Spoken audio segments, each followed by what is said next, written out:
muri yeZimbabwe kwazivai ndauyawo pano nenyaya iri kutaurwa naspokesperson wavamunangagwa. Tiri kuziva tese kuti kuMbare Musika kwakatsva ende inyaya ichiri kutirwadza semaZimbabweans. But nhasi panapa ndiri kuona uyo George Charamba anova spokesperson wavamunangagwa ane the way yaari kutaura nyaya yacho yekuti iri kutotishamisawo kuti ari kutaura kunge as if iye ari kufara kuti Mbare Musika yakatsva, kana kuti ari kuti kana kuti ndiye here ane chekuita nekutsva kwayo. Ndichimira ndinyatsokuonesa nyaya yacho matauriro ari kuzviita panapa. Imobva mandudzo kuti nyaya iyo muri kufungawo sei, muri kuionawo sei, even though zvakari kutanga ari kuzotaura zvimwe zvinhu zvine sense, but the way yaari kutaura yacho pasina sorry kana kuti kuita sei.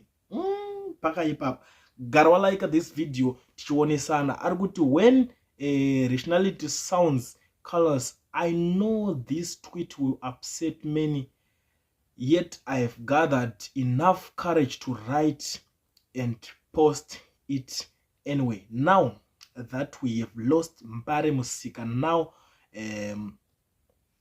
it is this not an opportunity time to recognize Zimbabwe's largest, most vibrant informal market. So we ensure traders are properly housed and divisionized.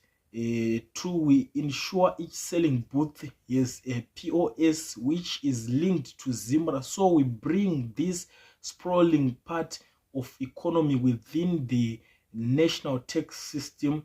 Three, introduce proper lightning, so we create yet another avenue for collecting tax. Four, reorganize Mbare for better access by its vast clientele.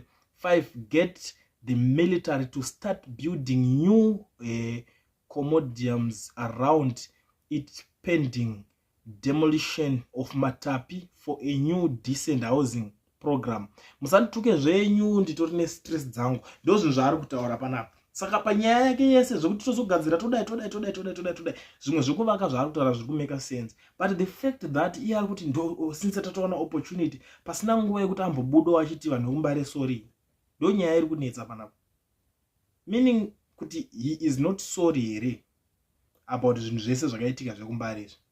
Pose munhu position yaanenge achishandira chese chizhinji chaanenge angotaura zvinongobva zvongotazonzi iye ndiye spokesperson wavamunangagwa. Saka tinozvangonza chinhu chese chaari kutaura on public ka anenge achitaura on behalf ka, kana kuti akutaura pfungwa dzake, kana kuti zvinhu zvavanenge vachidiscussa uko ndo zvinhu zvinenge zvichivhiringidza vanhu panapa. Saka ndo pari kunzi nevanhu no, why is it this guy ari kutaura achiita kunge ari kupengereka kuti anga ari kufarira this way yakaitika. Ende ukatarisa futi mune zvinhu zvaataura ari kutotaura akutofunga kutoti votorira vanhu veZimbabwe mari sei, because vanzwa kuti kwakatsva zvinhu zvinosvika kuma 3 million something zvichidarikira ipapo. Vakutoweka kuti tokatesa maPOS machines paevery table yega yega, tichiwana kuti tichitora mataxi, tichitora mari dzedu.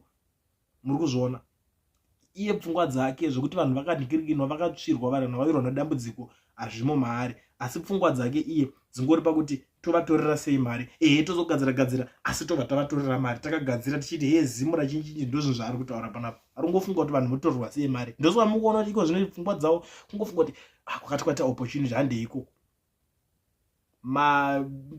Mataxis hatichatotaura akatowandisa.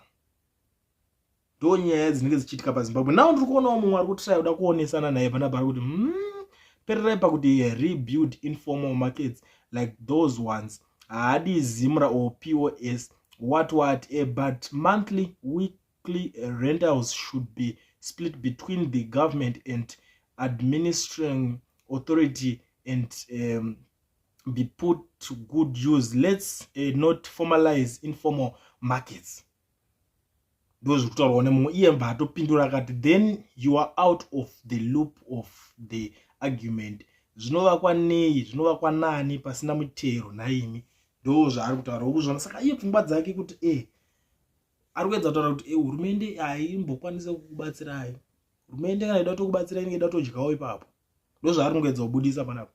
Hurumende totaura kuti Zimura nemaPOS zvinge zviri ipapo tozotanga kuti todyawo ipapo. Muri yeZimbabwe nyaya iyi munoionawo sei? Tell me what you think in the comment section.